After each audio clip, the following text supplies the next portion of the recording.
The raven's croak came at dusk.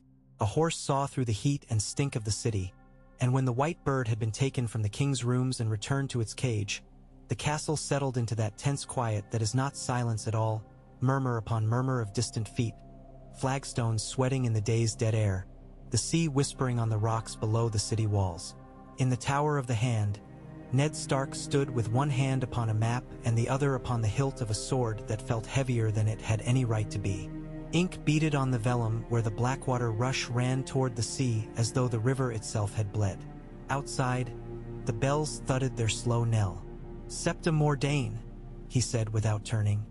"Wrap the girl warm, a cloak over her gown." "No Yueldi." "Yes, my lord," the Septa answered. She had the clipped cadence of a woman who saw an hourglass turned and felt the sand run. Sansa stood between them, her hands clasped so tight her knuckles paled. The room smelled of parchment and lemon oil and a thread of Ned's colder scent, steel and some pine needle things she remembered from Winterfell. "Father," Sansa said, very small inside the space that had felt enormous the first time she'd crossed its threshold and seen the writhing Targaryen dragon worked in the carved beams. Her throat felt tight, like the last breath before tears. "Jory," the words lodged. She hadn't said Jory's name aloud since word of his death had come, and she thought if she spoke it the world would break in two again and all the pieces fall where she could never gather them. Ned looked at her then, and his eyes were as gray as the sky above the wall. There was a rent at the corner of his sleeve where the stitches had come loose. "Sansa," he said. Her name in his mouth was a weight and a benediction both. "Listen to me now. The king is dying. He has left matters untidy." He glanced toward the map and away again, as if the lines and sigils there mocked him. "This city is a nest of swords. You must leave it at once." "Leave." She tasted the word. It was wrong in her mouth, wrong for the day. "But Joff." Her tongue stumbled over the syllable and then ran on, flushed with its own courage. "Joffrey will need me. Joffrey will have his mother," Ned said, and there was a tired gentleness to it that made Sansa stiffen with shame and a sharper ache. "You will go to Riverrun to your mother's kin. Ser Harwyn, Tomard, and Hullen will ride with you, and Alan and Cain. I would send twice their number if I had them." The corners of his mouth drew down. The words were the blunt iron of a thing he could not hammer into the shape he wished. "You will keep to the King's Road until the crossroads in, then west on the River Road. No banners. No talk to strangers. Septa Mordain will be with you." Septa Mordain inclined her head, but Sansa blurted, "I don't want to go there." The room swayed a little, as if the floor had become a ship's deck. "I promised the Queen I would dance at the wedding feast. The singers say the flowers in the sept are already ordered. It's only—" Her chest hurt with the effort of not crying. "It's only for a little while." Ned's hand came to rest on her hair, light as a snowfall and as inescapable. "The Queen has many promises," he said.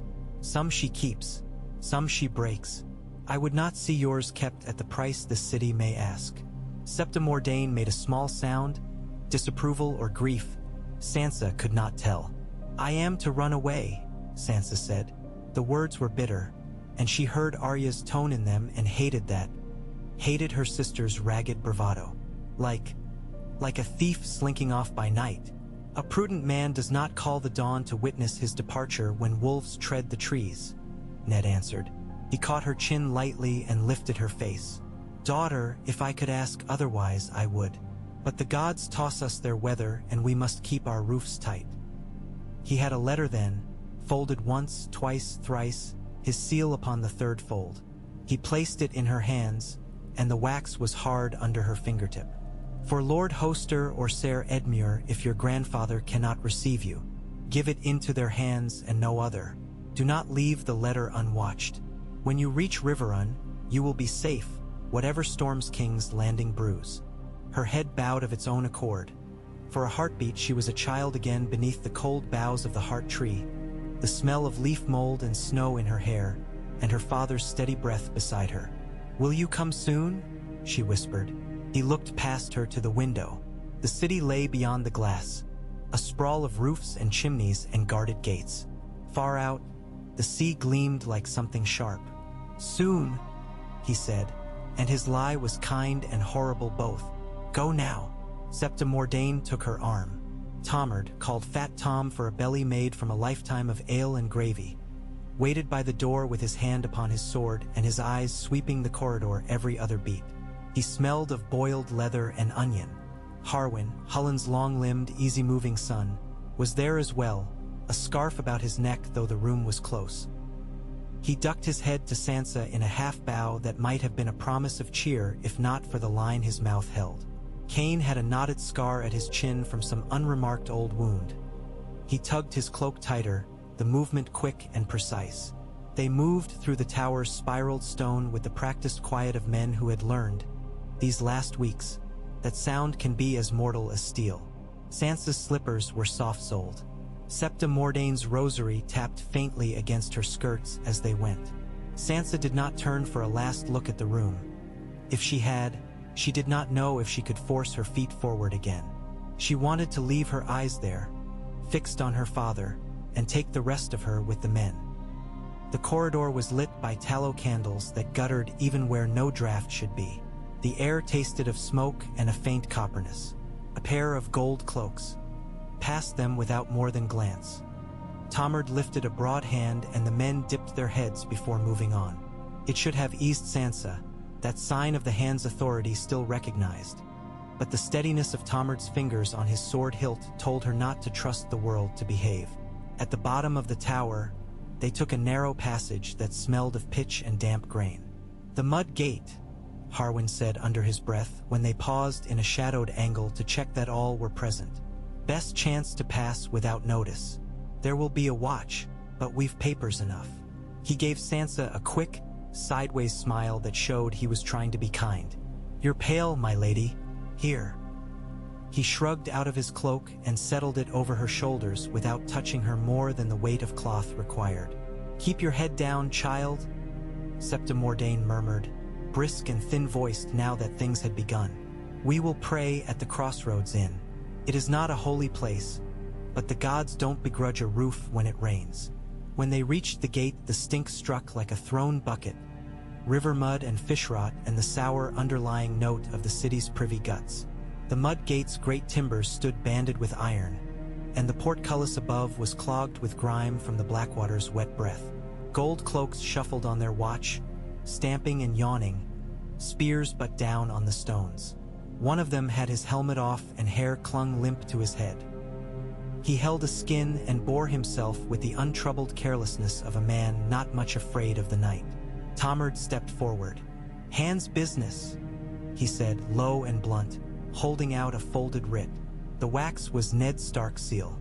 Harwin floated a step behind, casual in his readiness. The watchman took the paper, squinted, wiped his thumb on his tunic and thumbed the seal with a delicacy that sat ill on his thick fingers. His eyes went from the paper to Sansa's cloaked shape and back again. Behind him, a thinner man with narrow lips, sergeant by the braid at his shoulder, shifted his spear and spoke without moving his mouth much.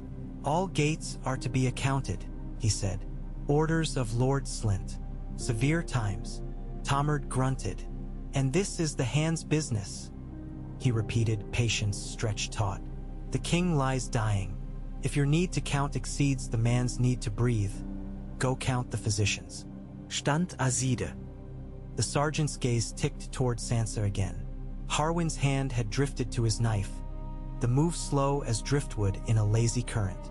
Sansa stared at the ground and thought of the rivers on her father's map. "Let them pass," murmured the thinner man.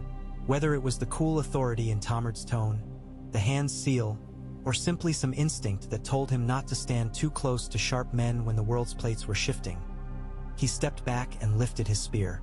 "Say a prayer for King Robert," he added, and Sansa hated him then, irrational and hot, because how could he speak so easily when he did not know her heart and what this leaving meant? They passed beneath the portcullis. The iron teeth above her felt like the underside of a jaw. Beyond lay the stinking docks and a river road slick with filth. The city fell away behind them in stages, the worst of the stink, then the haphazard houses that crowded on one another's backs and shoulders like dogs around a slaughtered pig. Then the dark and the sound of their horses shifting as Hullen brought them forward, patient beasts with honest eyes. Sansa had ridden often at Winterfell and in the countryside about it when the weather allowed. This was different. Hullen swung her up into the saddle, his hands careful and impersonal on her waist, and the horse's warmth came into her legs. The night air was damp and a little cold, though the day had been breathless. Tomard took point. Harwin drifted to the rear with Cain. Septa Mordane rode to Sansa's right, breath steadier now, controlled. They did not ride fast at first. The King's Road lay like a ribbon to the northwest, and even at night there were carts still trundling, men with their collars up to their ears and their eyes on the ruts before them. Twice they overtook small knots of townsfolk carrying bundles, barefoot children sleep-drunk on their backs. The city had a way of sloughing its people whenever fear pooled too high in its streets. Before the first hint of dawn smudged the east, Tomard gave a low whistle and they came off the road into a coppice of thin beeches and oakling saplings to let the horses drink from a brook. Harwin brought hard bread and a wrapped wedge of white cheese from his saddlebags and passed them around. Septa Mordane murmured grace. Sansa couldn't taste anything. The trees made a different sound here, different from the gods' wood, different from the King's Landing gardens. The leaves of the beeches clapped softly against each other, like gloved hands. "We will not be the only travelers," Harwin said into the murmur of water. "Out from the city in. This is not a summer's wandering, though. Keep your hood up. Better you be another minor lady than the Lady Sansa Stark." He smiled again, restrained. "No songs tonight." She tried to smile back, felt like arranging pebbles. When she looked up, the sky had gone the color of milk with a bruise beneath. Dawn had found them. They rode until the light was honest, then slept by spells, one or two dozing in the saddle while the others kept the pace even. Mid-morning found the King's Road broader and the air cooler. The land about the road rolled gently, the odd farmstead set back behind low stone walls and thin stands of apple trees. Once a drove of pigs spilled across the road like a tide, their keeper swearing and laughing both while the animals squealed and scattered and finally found cohesion again. On a hill, a shepherd sat like a boulder, watching them with his staff across his knees. These were sights Sansa might once have considered quaint. Now they felt like euphoria. Gien country pressed up against the skin of a story she had told herself and found wanting. Toward noon, they stopped at a wayside shrine. The rough-hewn faces of the seven were stained with smoke, the mother's cheeks wiped shining by the kiss after kiss of women passing. Septa Mordane went forward alone and whispered, head bowed, then came back and gave Sansa a look that said, "You should." Sansa went and stood before the mother and the maiden both and said what she could. She found that when she closed her eyes she saw Joffrey's hair like new wheat, saw the queen's smile which was so beautiful and somehow so like a knife. She saw Arya with dirt on her cheek and her eyes very serious. She saw her father's hand on the map. They passed the place where the river bent close to the road and men had set nets from stakes in the shallows. Sansa wanted to stop and watch. She wanted to be a girl with time for that. The men hauled and pulled and the net came up alive with silver. A boy ran along the bank with a laugh that made Sansa's chest hurt inexplicably. By evening they had reached a hamlet that smelled of onions and clean smoke. Tomard judged the inn too open, too many eyes, and settled them in a small barn whose owner accepted coin and Harwin's grin with a shrug and no questions. The horses had hay, and a bucket was brought for each. Sansa sat on a stack of straw and ate a bowl of barley stew, her spoon aching in her hand from the extent of its ordinary weight. She slept like a rock thrown into deep water. On the second day, the road grew thinner, and here and there Sansa saw men with Lannister lions sewn on their surcoats riding in twos and threes, their faces expressionless in the heat. Tomard slowed, then let a cart of woodcutters amble between their party and the lion men. "Best to be one more shadow among shadows," Harwin murmured. His hand brushed his saddle horn, then dropped. The Lannisters did not challenge them. And still, the air felt as if it had acquired a point that pricked along Sansa's skin from time to time without breaking it. The inn at the crossroads had half its shutters flung wide and half closed against the sun. A dog dozed beneath a wagon and did not trouble to lift its head when their horses clopped into the yard. The innkeep was a big-bellied man with sparse hair and a prodigious red nose. Septa Mordane's mouth pinched at him and then smoothed. The inside smelled better than the yard, meat and yeast and spilled ale. The common room held a handful of men eating in weary quiet. Sansa kept her hood up and followed Tomard to a table that backed a wall, as he always favored. Hullen talked low with a boy about the stable side of things. Harwin went to fetch bowls, returning with stew and bread and a pitcher that sweated in the heat. Sansa was halfway through her bowl when the door banged open and 6 men came in with the sun at their backs, the light making halos of their dust. The first of them wore a red cloak, and the second's cloak was a deeper red edged with lion's tooth white. The others had bits of crimson at their throats. Harwin's spoon slowed and then resumed its steady pace. Tomard's eyes went indolent-lidded. Septa Mordane went stiff as kindling. "Drink quick," Harwin said without moving his lips much. "We go out the back." The lion men took little note of the room at first, but when one turned and scanned the benches, his gaze snagged on Sansa's cloak and the line of her jaw under the hood. She felt it like a hand. He said something to his captain and 3 broke off, fanning through the space with a loose predator calm. "Your hood, lady," one of them said pleasantly. He was young and he had round cheeks. His sword was a good one. "This is a warm place. You'll catch your death beneath that in summer." Tomard stood and loomed. "My niece is shy," he said, and the room accepted the lie because it had heard many and had room for more. "And tired. We'll be on our way." "Hold," the captain said, in a tone that made Sansa's blood go cold. He had the sort of voice men had when they were used to people listening. "Of your courtesy, let the lady show her face. We are to keep an eye for." The pause was calculated and cruel. "Any of the Hands people who might be about the road.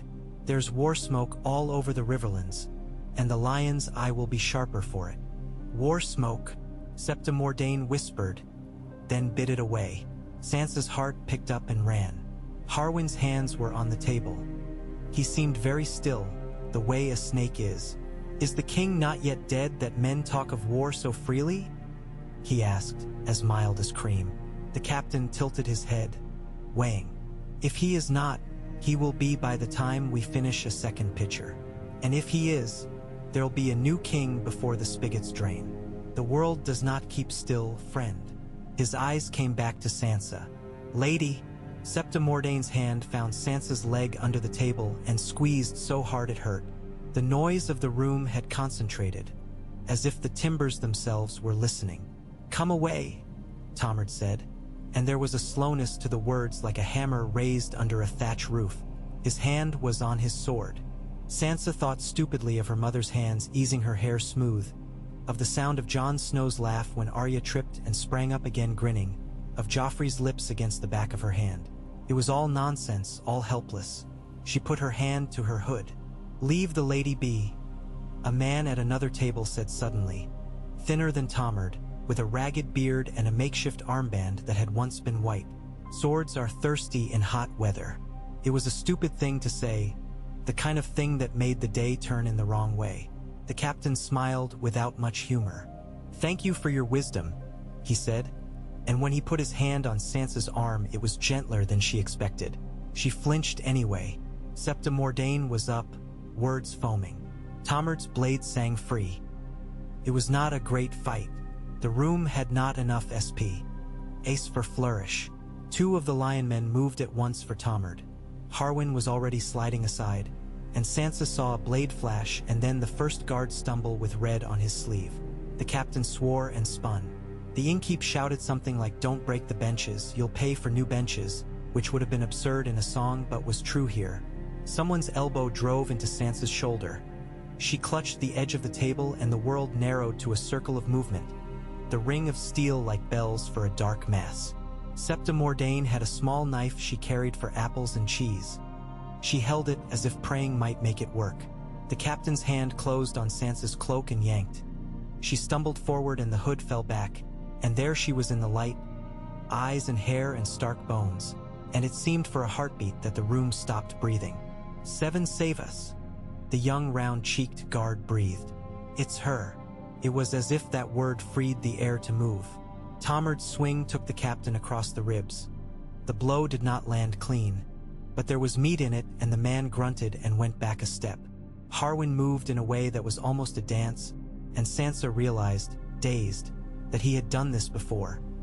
A step and a twist, and the flat of his blade met a wrist, and the sword in it clattered. Pregnant silence popped, and someone laughed. The wrong sound. "Back!" Tomard barked. "Back by the gods!" Sansa ducked behind him and only then saw Hullen at the door with a horsewhip in hand, the sort used to set a bolting beast right. In the press of bodies and overturned stool legs, the whip cracked once and left a welt on a guard's cheek. The captain snarled as blood ran into his mouth. "You'll pay for this in coin and skin," he promised, choking on a little blood. And then the room dissolved into flight and push and the yeasty smell of beer going over. Harwin's hand closed on Sansa's sleeve and pulled her toward the back, and she ran because there was nothing else she could do. They went through a low door into the heat of the kitchen, a woman at the hearth shrieking and brandishing a ladle, then out into the yard where chickens scattered with alarmed indignation. Hullen had the horses half ready already. Hullen always seemed to have the horses half ready, and Sansa loved him madly for it for a heartbeat. Septa Mordain came through red-faced and breathless, clutching her skirts high to clear the muck. Tomard went backward through the doorway with his sword out, face shuddered. He did not look frightened, only set, and a heavy sort of pity lifted in Sansa's chest and made her throat hurt. They were mounted and away in the clatter of hooves before the captain, and his men made their cautious spill into the yard. An arrow shivered into the gatepost beside Sansa's shoulder. Another hummed over Tomard's head and buried itself in the soft dirt with its feathers trembling. Harwin twisted in his saddle and let fly one of his own. Sansa did not see if it struck. They took the road west hard enough that the wind in Sansa's face made her eyes water. She told herself they were not tears. They did not slow until the sun had slid farther down the rind of the world and the hedgerows had swallowed the last sight of the inn. When they halted in the lee of a stand of stunted willow, Tomard slid from his saddle with the careful slowness of a man making a respectful bow to pain. There was a cut on his forearm, shallow and long. Harwin bound it with linen and a muttered oath while Tomard grunted and let his jaw set. Septa Mordain smacked Sansa lightly on the hand. "Do not show your face in a place full of men paid to find it," she hissed. It was not fair, not precisely. Sansa flared, then let the heat go. The Septa's hands were shaking as she smoothed her apron. "The gods shielded us." "The gods weren't the ones whipping horses and dragging you by the scruff like a fisherman's cat," Harwin said, but his voice was easy. He glanced at Sansa and then away. "My lady, I'm sorry for the shove. I'm not made of glass," she said before she could stop herself. The word surprised her. Harwin blinked and then smiled, small and real. Something in Sansa warmed and turned over and did not hurt for a heartbeat. That night they made a cold camp by the river. Fire was a beacon. Tomard would not have it. Sansa lay in her cloak and watched the stars burn holes through the black. She had learned their names at Winterfell, one by one, and now their names were a rope she pulled hand over hand to keep herself from sinking. Septa Mordain slept on her side with her mouth a little open like a child's. Harwin sat with his back to a tree, chewing on a strip of dried meat and watching the dark. Once, a fox screamed somewhere along the bank in a human way that made Sansa's skin ripple. She slept finally in snatches and dreamed that she was walking a road lined with faces and could not tell which were masks and which were true. The river road was emptier after the inn. They passed 2 charred farmhouses in a day. First one with the beams collapsed into black teeth. The second with the roof half-caved and a dog nosing the ruin as if it were looking for its own past. Septa Mordain crossed herself and murmured. Tomard spat, a small, contained disgust. "Lannister work?" Harwin asked a swineherd leading his pigs down to the mud for wallow. The man's face was a map of broken veins. "Who else burns a man's spring rye in his field?" he said, sick with it. "I heard riders 3 nights past. They didn't sing. That's worse. Men singing, you know what they're about. These were quiet. They wanted to be done." He eyed Sansa's cloak. Best you get to stone walls soon, pretty lady. We aim for Riverrun, Tomard said, as if all roads meant that in the end. Then you'll have your stone, the man opined, and smacked a lazy sow on the rump. You'll have your fire, too. The smoke the swineherd had spoken of lay low and gray on the horizon. When at last the red fork of the trident took them by the hand and tugged them in the direction of the Tully seat. The river was broad here and easy, the current hurrying but not treacherous. Poles set along one bank for fishermen flew streamers of rag where children had tied their wishes and the wind had answered. Sansa felt a quick, unsteady gratitude for those ragged flags. People were strange in similar ways everywhere, and that made the world kinder. They came upon a company of men on the third day of the river path, their horses lathered and their pennons ragged. A stir of trout banners and the gear of vassals. The foremost wore a blue surcoat patched at the shoulder. His face held a family resemblance to a Tully cousin Sansa had seen once when she was very small, though she could not have said precisely how. When Tomard hailed them, his eyes narrowed and then found Sansa's face beneath her hood's edge. He frowned like a man doing sums. From King's Landing, Tomard said, blunt like a hammer on a nail he didn't trust not to bend. For Lord Hoster or Ser Edmure. There's been riding between, the man said. His voice was hoarse with disuse or smoke. Jaime Lannister is taking the mummer's play of a tourney across my lord's fields, knocking down whoever stands up for the fun of the crash. He glanced toward the west as if his eyes could conjure disaster's exact shape. Lord Hoster's not out of his bed. Ser Edmure puts on a brave face but wants to show his men he can be young forever. You'll be welcome and safer inside the walls. Jaime Lannister? Sansa said before she could stop herself. The last time she had seen Jaime up close had been in the tower corridor when he had glanced at her as though she were another tapestry. She thought of Jory again and flinched. But why, no Tyrion? She stopped, because this man did not need her girl's confusion. They burned out the holdfast at Sharer, the man said, answering her sort of question anyway. They hung boys in the trees. If I had my miracle in a sack, I'd dump it on the Lannisters and see if it stuck. He looked at Septa Mordain, and respect edged his tone. It's not safe on the road. I could have you with us. We thank you, Septa Mordain said. The Seven watch over their own. The Tully men did not ride with them. Men were spread too thin everywhere for that. But the sight of the trouts cantering east gave Sansa a steadiness she had not known she wanted. And when the next day's last bend in the river unrolled and the low hills beyond fell away, their Riverrun was at last. A stone ship at the confluence, banners blowing, Whitewater shouldering itself around its island base. The castle's walls rose clean and strong, and the tower tops were haired with guards. The drawbridge hung. The twin rivers made deep black reflections under it. Sansa might have wept from relief at the sight of that rightness if she had not been so tired. They were challenged at the outer gate. Tomard's voice came steady and grave. Sansa Stark, he said, not shouting, not hiding. With my lord's seal. The words ran through the guard like a thrown dish. There was a scraping, and then they were inside the first ring of the walls. Sansa breathed stone and water and the cool of a place that did not forget itself. Compared to the Red Keep's creeping heat, Riverrun felt honest. They were taken to a hall with a high window that let in a river-scented breeze, the flags of House Tully and its sworn set along the gallery in a long sigh of color. Hoster Tully's chair sat below the dais. In it, his steward, a narrow man named Otherides Wayne, composed himself with the grave courtesy of a man who had been waiting a very long time to tell people what to do. Sansa had not seen Lord Hoster since infancy and would not see him now. The steward's face twisted in silent sympathy at that. Lady Sansa, he said, and his voice had a hush that was not unkindness so much as reverence pressed thin.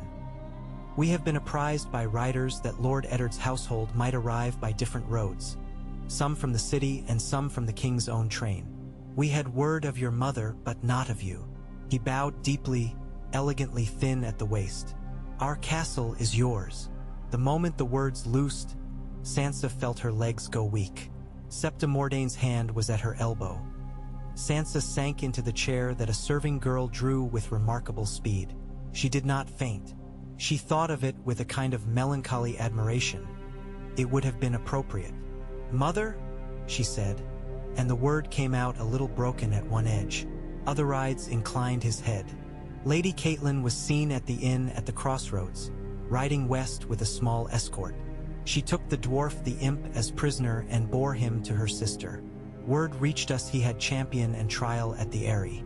Lady Caitlin left again for the Riverlands, forewarned of Lannister fire.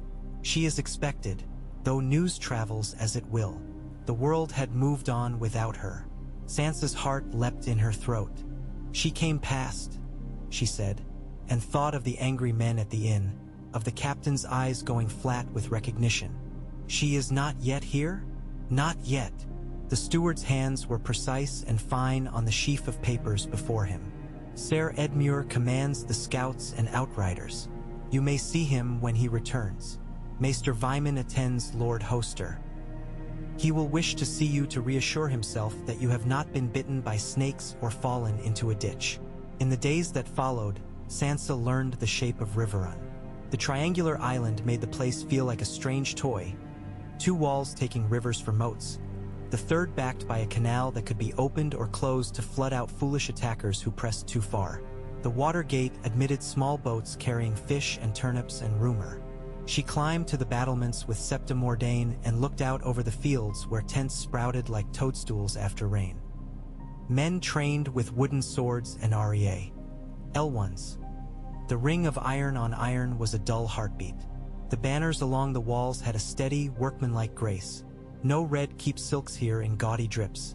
These were well loved and its colors were true. She went to Lord Hoster's chambers with a dish of stewed pears because she did not know what else to take a sick man. Maester Vyman admitted her with a soft word. Hoster Tully's face was ravaged by time's long dogged bite. His hair had gone sparse as a winter thatch and his cheeks fell in. His eyes, when they opened, were the blue of the rivers outside and as stubborn. They sharpened on Sansa's stark angles and something in them softened. "Caitlyn's girl," he murmured, and his hand stirred on the coverlet. Sansa set the dish aside and went to take that hand, surprised by the warmth in it. "Your mother had your mother's face.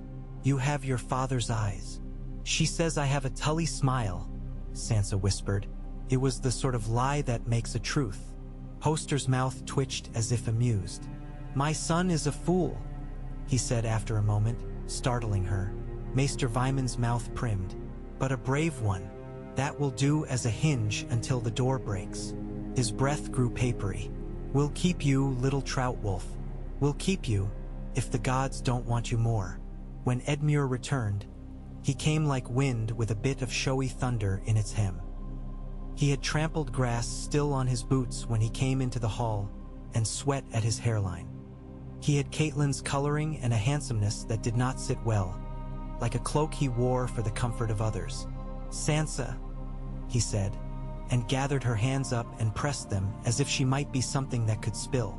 "By the gods, child, the world bites hard, doesn't it? You can't know how glad I am to see you here and not." He flung his hand toward the south in an inarticulate curse. A moment later he smiled, apologies flitting over his face. "Forgive me. You are a lady and I'm a graceless oaf. We will keep you safe. The blackfish is due from the Vale any day." Lisa made it too biting for him. "He'll be glad to have a Stark in the hall. It will stiffen my spine."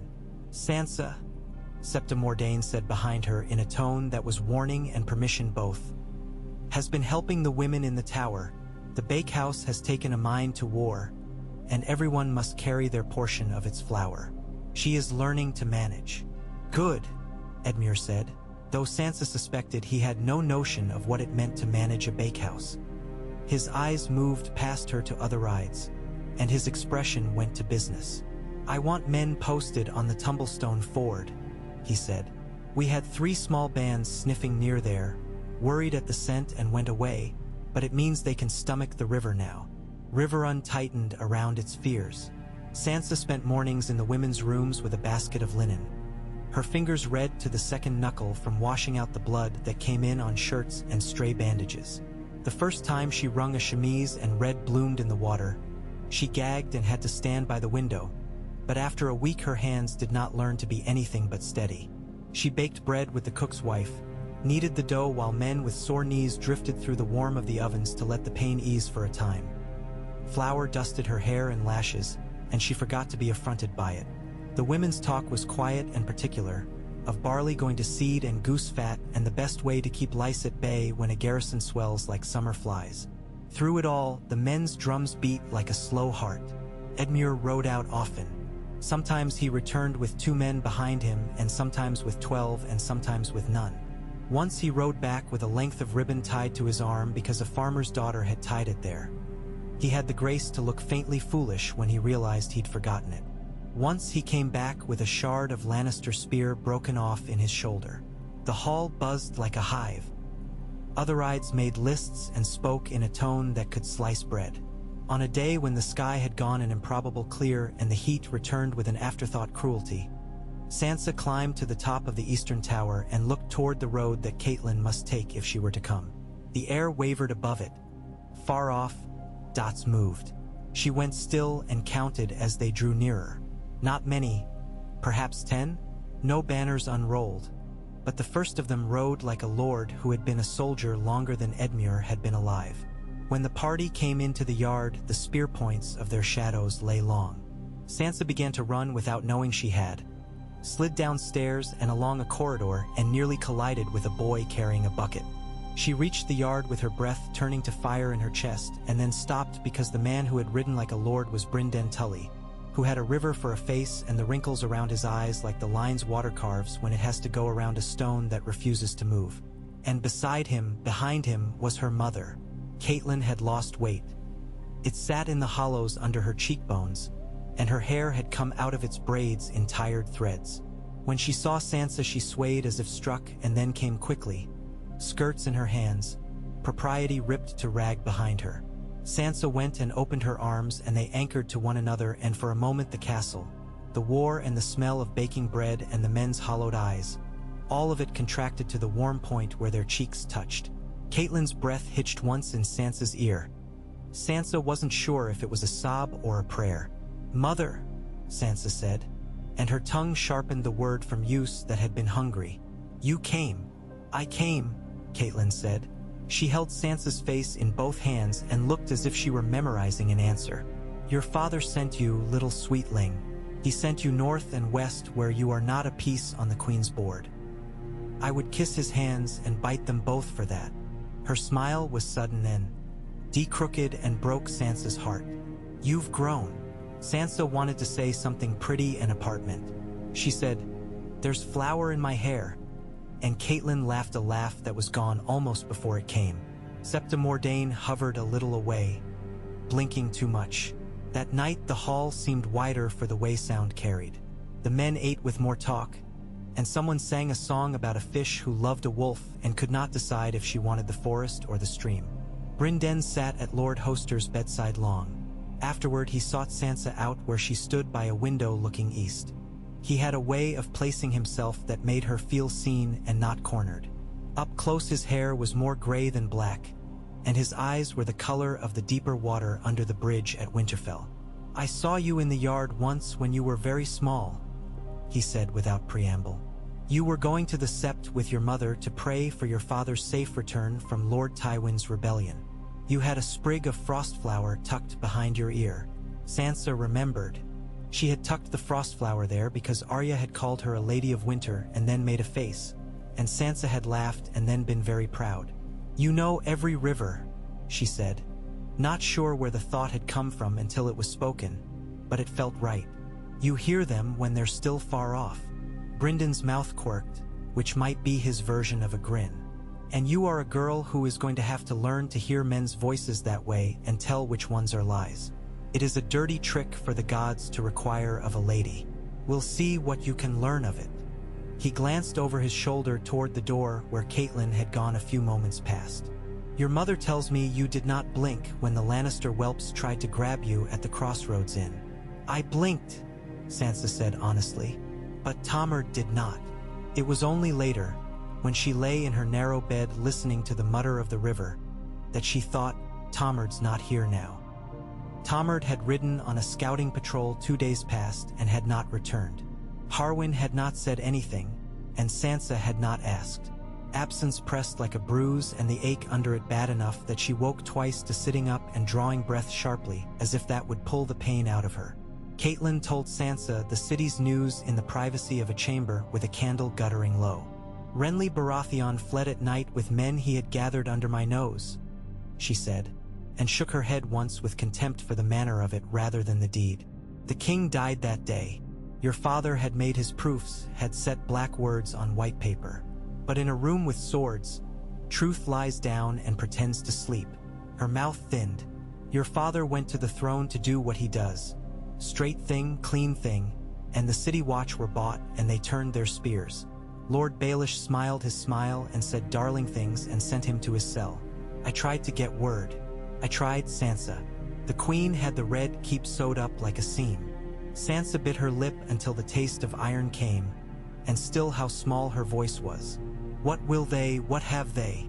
We don't know, Catelyn said. She placed her hand over Sansa's and pressed down, and the pressure steadied something. We have ravens, we have riders, but the news is wet and runs apart in our hands. Some say they will strip him of his steel and keep him for a bargain. When a queen is a lioness, she likes to let her prey run a while so she can enjoy the chase again when she tires of his stillness. Others say the boy king wants heads for his swords to wear as caps. She swallowed. Robb knows. By now he must know. Sansa saw Robb at Winterfell in her mind's eye. His hair not as red as theirs.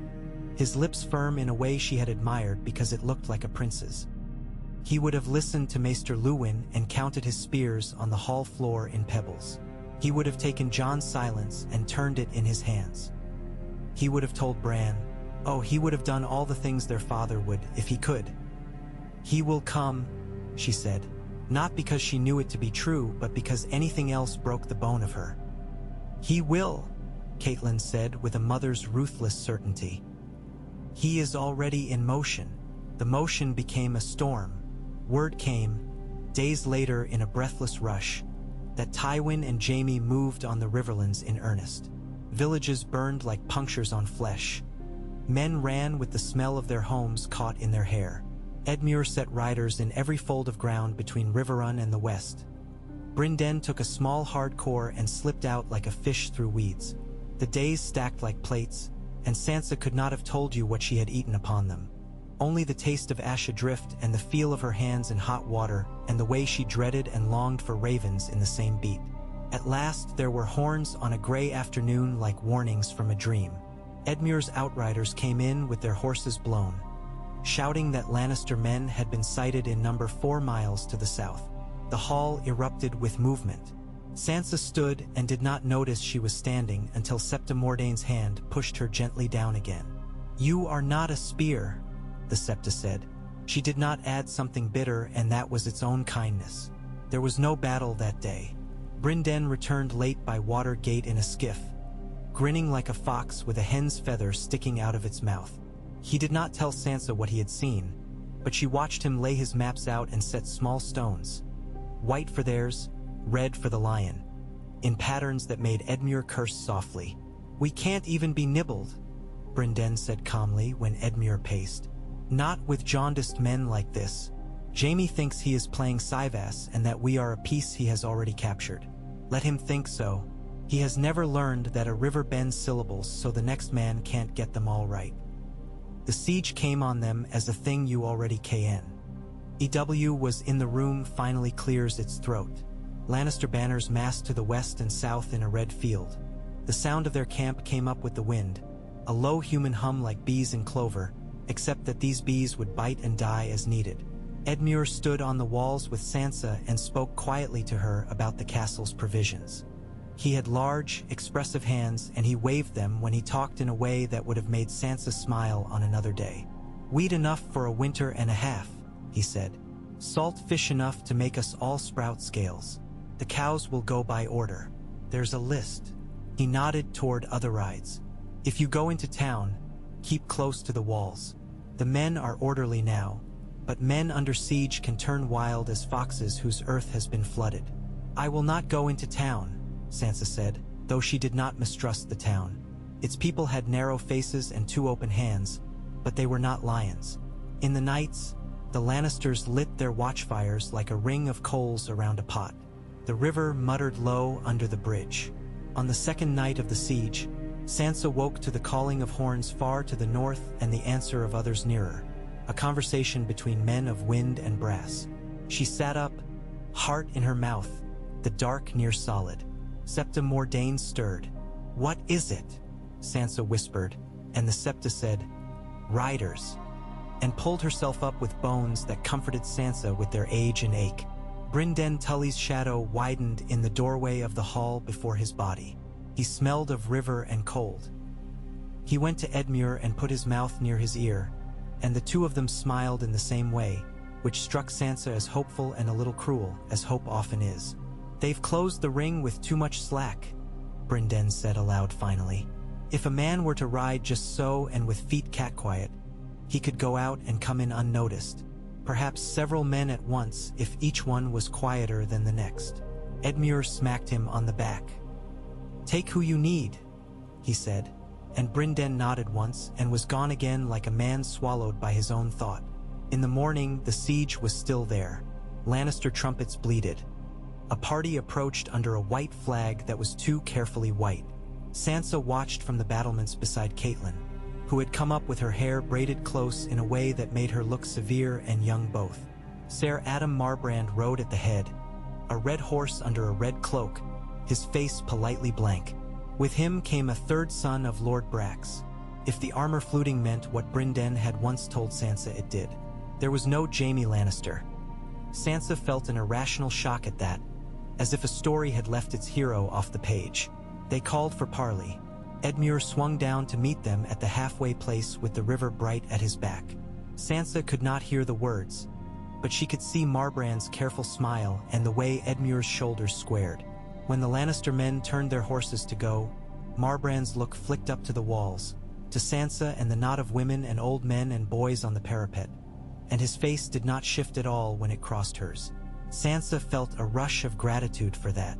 Hatred would have been worse. Pity not to be born. "What did they say?" Sansa asked when Edmure returned with his mouth tight. "That if my father lays down his banner, Lord Tywin will permit him to spend his last days with the sun on his face, and the rest of us can go beg for mercy at a doorway with lions carved in the lintel," Edmure said. "I said we had a trout in our hearts and sharp teeth besides." He made a face. "I have my uncle's love of drama without his lines. It will do." The days that followed were not days she could count so much as a rope she burned through, knuckle over knuckle.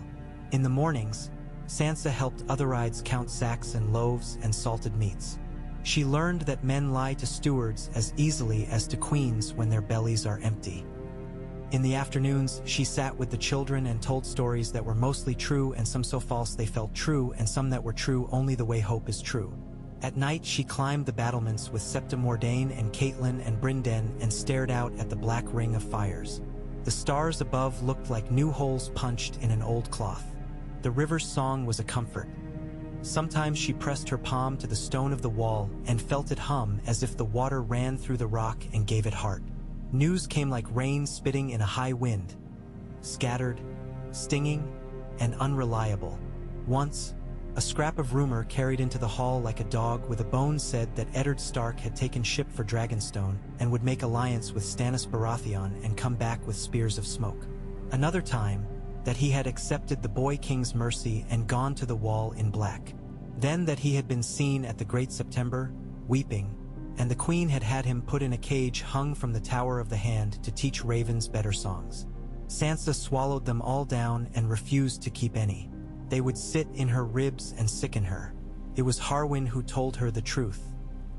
He came in with dust in his eyebrows and on his lashes like a kind of mute gray snow, his eyes hollowed by his news. He broached the subject with the care of a man laying out a dead child. "My lady," he said, and his voice was gentle in a way she had never heard from him. "Can you come away with me from the women's room a moment?" They went into a little alcove that looked down upon the watergate where the boats rocked on their leashes. Harwin's rough hands twisted on each other. He did not make her build a gallows out of his silence. They did it at Baylor's September, he said softly. The boy ordered it and the queen did not stop him. Ser Island was the arm. Ser Barristan threw down his white cloak and walked off like a man going for water. That's the story on it. Sansa did not understand the words at first.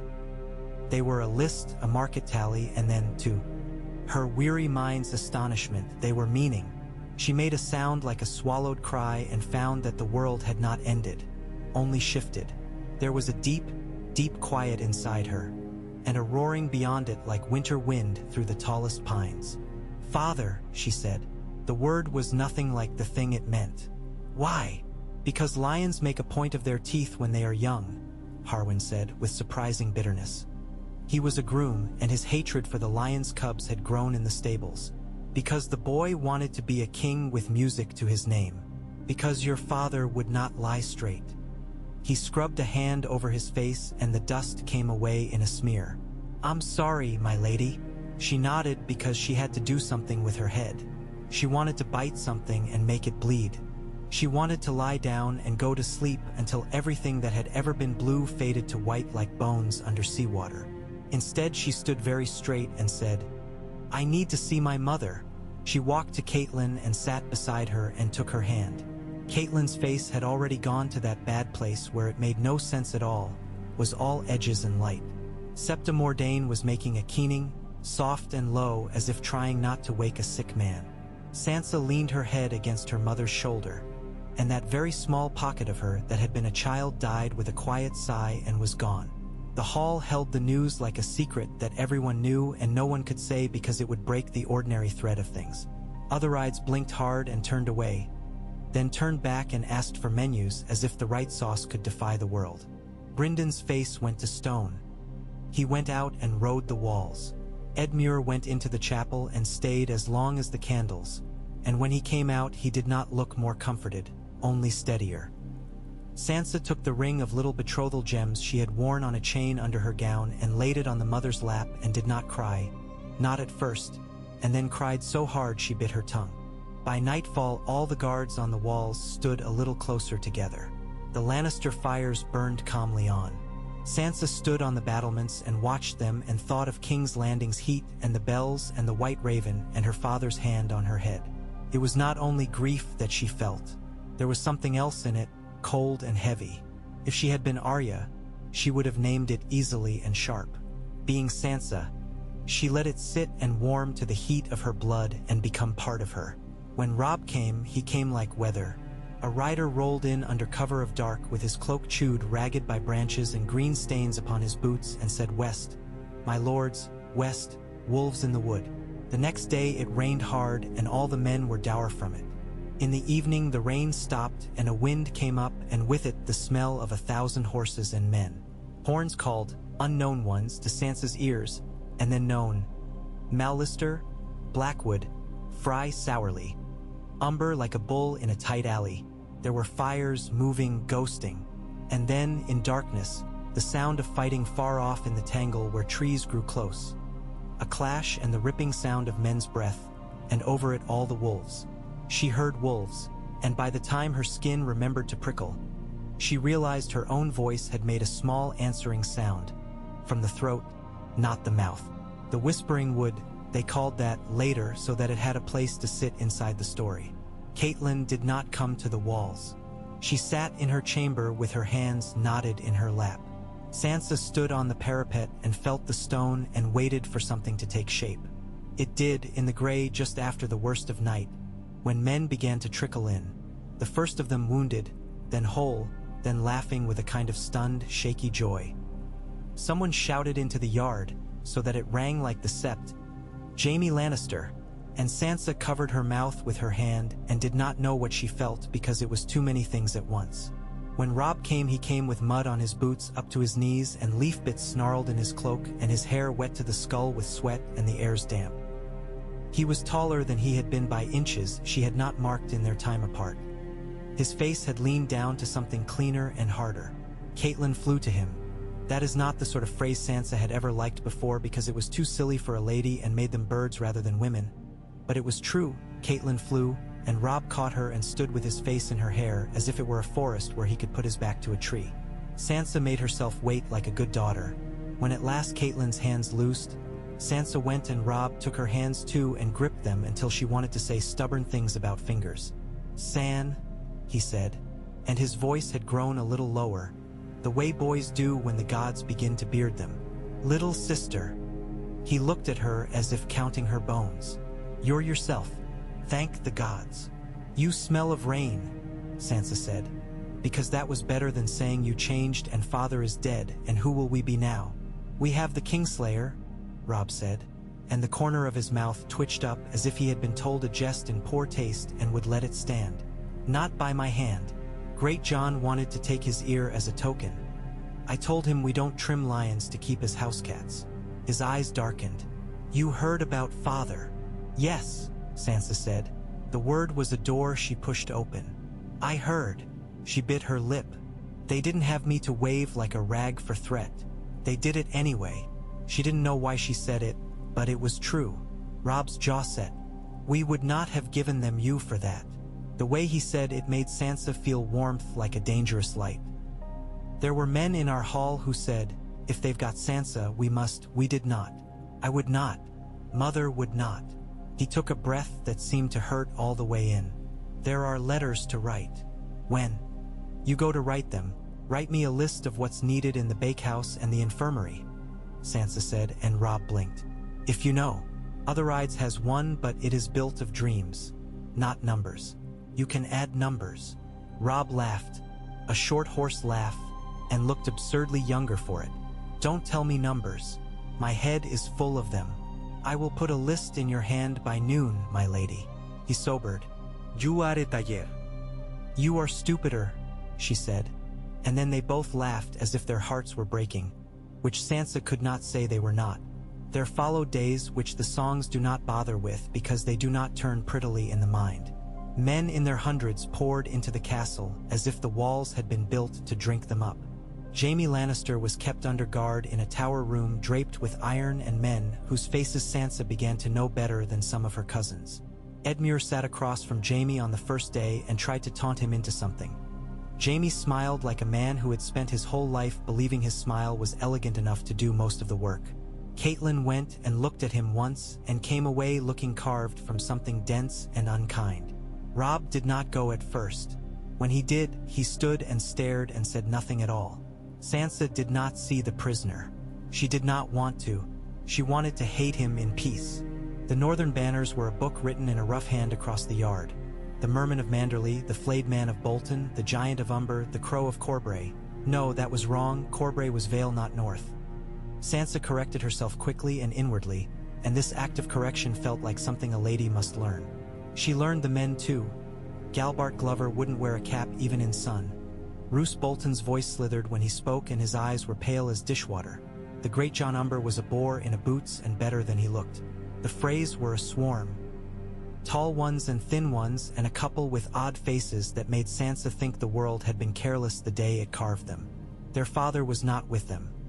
His sons and grandsons did their snipping and bargains with their mouths and their eyes. One of them had the courtesy to be decent, Rob told Sansa. The rest, well, they walked us over their bridge and felt us weigh their planks. You promised them things, Sansa guessed. I did, Rob said. His face went distant. I promised them me. He did not look at her when he said, I promised them Arya. Sansa swallowed. You could have promised them me, she said. Not because she thought it a thing she desired, but because it was the true shape of another world. If I had still been in the city. Rob's mouth twisted. No, he said. I would not have given them you. I would not have risked what that would make me. Better the wolf keep some blood for himself. He rubbed at his eyes suddenly, bedraggled boy again. I have done it. The lords mean to shout a thing at me in a hall. I don't know if it will fit. Sansa did not know either. The idea of Rob, who had yanked her hair when they were small and laughed when she cried because it made him feel bad and he didn't know what else to do, being shouted at in a hall in such a way that his name became a color on a map made her stomach hurt. And yet when it happened, when the lords of the north and the Riverlands crowded into the Riverrun Hall and Great John Umber flung a sword upon the table in front of Robb with a crash that knocked dust out of the rafters and shouted, "The king in the north!" It made a kind of sense that made her chest tight with an odd, fierce pride. She stood beside Catelyn and watched the hall bend around Robb's slight-shouldered, mud-stained shape and make of it a thing large enough to stand in. A day later, Sansa sat on the steps near the bakehouse and watched steam rise into the morning chill. She had flour on her hands to the second knuckle again, and in the crease between her thumb and forefinger the dough had dried to a little crust. From beside the door came a sigh and a thump that meant the boys had tilted a basket too fast and the loaves had gone sliding against each other. Sansa stood and went and traded a look with the baker that said something like, "It is morning and we will make the bread and then we will make it again tomorrow." The sun came up through a low bank of cloud and made everything briefly golden and then ordinary again. She could not say when a change had happened inside her, only that something had slid into another gear and the machine of her days ran more efficiently and more in line with itself. She still loved songs, and when a singer came through with a harp and a credible voice she stood with the rest and let the music touch her. But when he sang of a maid who had given her heart to a bold prince and had it broken only to find another who made it whole again, Sansa did not weep. She folded the dough and thought, "He never says if the new man knows how to count salt," and the thought did not feel like blasphemy. It felt like something she had earned. Jaime's capture had sent a spasm through the Lannister siege. Men drifted off and back again, looking toward the west where Tywin fretted and to the south where the city glittered like a knife. There were talks. Letters went. Ravens were set with messages and flown, and once in that troubled sky, a hawk took one, and the letter that fell into the river turned the water sullen for only a moment before it was gone. Catelyn came to Sansa with a set face and said, "They have asked for a trade." "For me," Sansa said, and realized she knew it before the words were finished. "They asked for you and Arya for Jaime Lannister and good behavior," Catelyn said. Her eyes were very clear. "They have not got you. They do not know what they do not have. They have not got Arya either. The gods alone know where your sister is. Perhaps with wolves, I do not know. But I want you to be ready to know that I will spend." She stopped and pressed her mouth thin. "I will not misspend what I have." "You are going to let him rot," Sansa said, and the cool, slow thing inside her turned like a wheel. "The Kingslayer." Catelyn closed her eyes. "I am going to hold him and not look at him more than I have to. I am going to count bolts of silk and sacks of barley and let men do the thing they do when they get into rooms together and want to shout until they feel tall. Robb thinks he is a king. Let him be one. At dawn, it will still be women who wash the blood out." Sansa reached out and took her mother's hand. Their fingers meshed. "You should sleep," she said. "If you sleep, I will sit with the bakehouse ledger and be cross about carrots and look for an hourglass no one remembers buying." It was a jest, a small one, and for once it did not taste of despair. They did not yield Jaime. Not yet. There were men in that stone place who wanted to hang him from the walls by his heels and watch him turn red. There were men who wanted to put him in a cage and keep him on display like a rare, venomous snake. Brynden wanted his head and his head alone and said it under his breath as if the gods would give it if he asked quietly. Robb listened and said nothing. Catelyn lay awake at night and counted the places on a man's neck where a blade could go in and end things quickly and cleanly. Sansa baked the bread that would keep the men who did the shouting alive so that they could keep doing it. In King's Landing, a boy king sat on a chair of swords and put his feet upon the world and giggled when it screamed. In the Vale, Lisa Arryn pulled her child close and barred the door with her own fear. At Dragonstone, Stannis Baratheon stared at a table carved in the shape of the world and did not blink and did not blink and then did. In Winterfell, Bran Stark woke in the night, and when he thought of his father, he wept with small, safe tears that he hid from Hodder.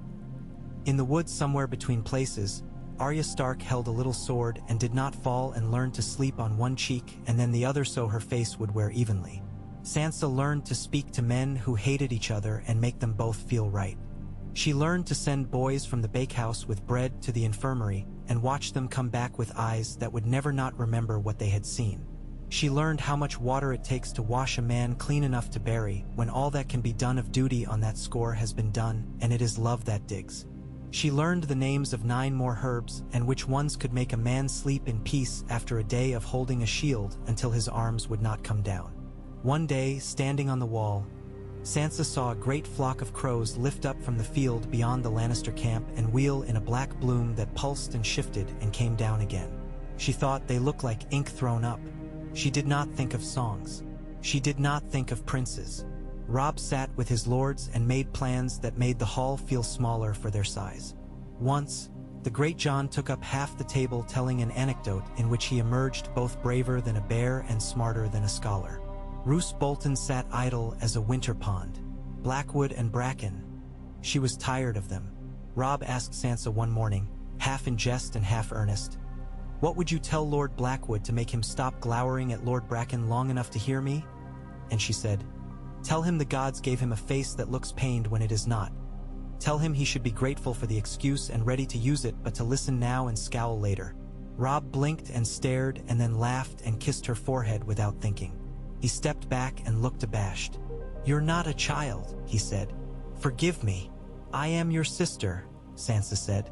"Kiss my forehead when you can. I might need the memory of it when you can't." News ran through the hall like ale spilled, swift and making men foolish. King Renly had named himself and put a crown of golden roses on his head, or, at least, had been given a lady from the Reach to wear on his arm, and that came to much the same thing. Stannis had burned gods and declared he owned the law itself. Joffrey did not cease to be monstrous. Somewhere, Robb was going to turn left when the Lannisters expected him to turn right. When he did, women baked more bread. A letter came addressed to Sansa Stark, in a hand she did not know. It had come by a long road and had been read too many times by people who had no right and then folded wrong. It said, "We have your father's bones." It said, "Your husband-to-be is a boy who kills with his mouth for sport." It said things that were not useful and did not need saying. It made her sick to look at it. She read it twice and then burned it and did not tell her mother. She kept the ashes in a tiny glass vial like a foolish girl, and then one day she opened it and let the ashes go out the window, and they hung for a moment in the air like smoke that had forgotten what it was, and then they were gone. If Sansa had been in the city, the hound would have come to stand beside her in unsafe places and call her little bird, and something in her would have both softened and sharpened at once, and the world would have turned a different sort of way. She thought of this once and was startled by the clean blank where pain should have been. Choices make other choices impossible. That is their nature. She stood on the wall and watched a hawk dive. When autumn came on with a sharper bite, the Lannister ring outside the walls loosened slowly. Not from kindness, but because men go to where their orders and blood pull them. Jaime was a weight in a tower that dragged at Tywin's mind. Tyrion Lannister had, against what anyone thought the world capable of, made the city harder to eat. A raven came in with a tale of wildfire. Sansa did not like that word. It burned the tongue. The king in the north made plans to go home and then not to go. Home and then to do both at once, which meant going nowhere quickly and somewhere else slowly. Brynden went to Sansa one evening while the river sang politely of the day's tiredness and said, "I am going to ride west with your brother and bite a lion's flank. I want to know if you will learn to sit a horse like a lady who will not be knocked out of her saddle by a rude bump. You will need that. Men will not always make space for you to sit and count bread." "I can ride," Sansa said, a flicker of indignation making her feel 16. "I rode at Winterfell." "You rode on afternoons with a clean wind and your father beside you to pull your mount up by the invisible thread that all fathers have when their daughters are small," Brynden said, not unkind. "I mean riding when the mud is up to your horse's hocks and you've not eaten in a day and the man beside you is bleeding and not telling you. Riding when it feels like sitting on a stove. Riding when a branch comes across and cuts your face because you were watching your feet." His eyes softened almost invisibly. "I will have no weak fish in my river." Sansa drew herself up. "Then I will be a trout worth the catching," she said. After a moment she smiled, "A real one. I will sit in a proper saddle. You can show me how to ride when the world pulls at my knees." Brynden taught her to mount and dismount in armor that belonged to a smaller boy who had died and whose name she did not know. She bent like a reed and did not crack. He taught her to ride with her knee to heel cleaned to the horse's ribs. To ride like the wind had more opinion than she did, and she respected it. He taught her to ride when her legs trembled and when her hands blistered and bled and she wanted to cry with the shame and did not. Months later, she would be glad of that stubbornness in a place she could not imagine yet. But even now, it made her feel like she was not a stone left by the river to gather moss. Once, after a long, sore day, Sansa fell asleep in the bakehouse with her back against the warm wall and woke with a loaf scratching at her cheek because it had been set too close to cool. She laughed. She loved that laugh. It was like finding a coin in her pocket she had not known she had. She did not forget her father. The Godswood at Riverrun was a smaller, tamer thing than Winterfell's. No hot spring, no ancient bones cracking their fingers through the ground. Yet it had its own quiet and a way of smelling that laid a careful hand upon her mood. She went to the heart tree and whispered things that had no piety in them, and the tree did not mind, and sometimes she felt, in the wind through its leaves, a sound like the back of a hand stroking a child's head. She looked at the weirwood's face, its eyes red and knowing and utterly beyond her, and said, "You know all the names of the dead." And the tree said nothing, and nothing was as comforting as the knowing that something old knew silence. One evening, as the light went thin and the river took on that peculiar metallic sheen that happens only at 1 hour of the day, Catelyn came and stood beside her with a look like a map of roads that lead into one another and never end at all. "I am going south," she said. "There is a thing I must do, and I cannot say I will do it and then not. I want to see my daughters safe. I want to bring them home where we can lay our hands upon their heads and know them to be breathing. I cannot have Sansa in a tower in King's Landing and not work to undo that. It is not right." She swallowed. "But you are in a tower here. I see the irony, Sansa. I am willfully blind some days and not proud of it." "You will go to the twins," Sansa said, following the thought in the air. "Or to Harrenhal. Or to the—" She stopped because the names made her tired, the way counting makes feet ache. "I will go and speak to Jaime," Catelyn said, plain as bread. "I will put a knife to his throat if I have to, though my hands may shake and fail me. I will ask him for my daughters as if he had them in his belt pouch, and he will smile that is worse than a knife. And if there is a way through that, I will find it. If there is not, when I come back, I will be a different woman. You may not like me. I may not like me. We will endure it." She put her hand on Sansa's cheek. "If I do a thing you cannot forgive, forgive me now." Sansa closed her eyes briefly. When she opened them again, there was a bird crossing the sky above the wall with its wings beating in a steady, relentless rhythm. A dull thing, a raven or crow or something common. "If you do it for me, I will forgive you," she said. "If you do it for yourself, you must forgive you. I am too young to do that for you." Catelyn stared at her for a long moment as if someone had swapped Sansa for a stranger, and then realized it was truly the same child. She laughed once, a little. "7 above," she said. "When did you get your tongue?" She kissed Sansa then and did not ask if it were allowed. Months later, when everything else had rolled forward like a river dragging stones, Sansa would replay that talk with a kind of horror and tenderness both. Horror for what she hadn't known she was sanctioning, tenderness for the right of a mother to want all things at once for her children and make a mess of it. For now, she held Catelyn's hands and then let them go. The road out from Riverrun still smelled of dust that year, even with the rain. The leaves turned and fell. Songs were made by men sitting around fires chewing on their hunger. The Red Keep added rings of iron to its gates. The Eyrie sealed its doors and looked out at the cold, untroubled by the world's red banks below.